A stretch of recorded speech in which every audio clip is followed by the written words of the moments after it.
वाहतूक संघटना संयुक्त महासंघाच्या मागण्यांना अखेर जिल्हा प्रशासनाने सकारात्मक प्रतिसाद दिला आहे। दिनांक 18 ऑगस्ट 2025 रोजी महासंघाने सर्व गाड्यांवरील दंड सहसकट माफ करण्यासाठी आणि अभय योजनेअंतर्गत वाहन चालकांना दिलासा मिळावा यासाठी माननीय निवासी उपजिल्हाधिकारी अभिजित पाटील साहेब यांना निवेदन सादर केले होते। या निवेदनाची गांभीर्याने दखल घेत दिनांक 26 ऑगस्ट 2025 रोजी वाहतूक संघटना संयुक्त महासंघासोबत जिल्हा प्रशासनाची विशेष बैठक आयोजित करण्यात आली। या बैठकीला प्रादेशिक परिवहन अधिकारी मोटर वाहन निरीक्षक गणेश तपकिरे साहेब, वाहतूक शाखेचे पीआय भंडारे साहेब तसेच नायब तहसीलदार देवकुळे साहेब उपस्थित होते। या चर्चेत महासंघाचे प्रदेशाध्यक्ष रियाज सय्यद आणि महासचिव प्रदीप शिंगे यांनी वाहन चालकांना भेडसावणाऱ्या गंभीर समस्यांचा ठळकपणे उल्लेख केला।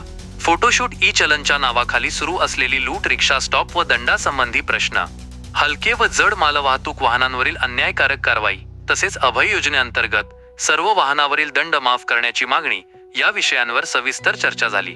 चर्चेच्या शेवटी माननीय निवासी उपजिल्हाधिकारी अभिजित पाटील साहेबांनी महासंघाच्या मागण्यांना गांभीर्याने ऐकून घेतले आणि तातडीने योग्य ती कारवाई करण्याचे आदेश संबंधित विभागाला दिले। वाहतूक संघटना संयुक्त महासंघासोबत झालेल्या या बैठकीमुळे हजारो वाहन चालकांना दिलासा मिळण्याची शक्यता निर्माण झाली असून पुढील काही दिवसांत प्रशासनाकडून ठोस निर्णय येईल अशी अपेक्षा व्यक्त केली जात आहे।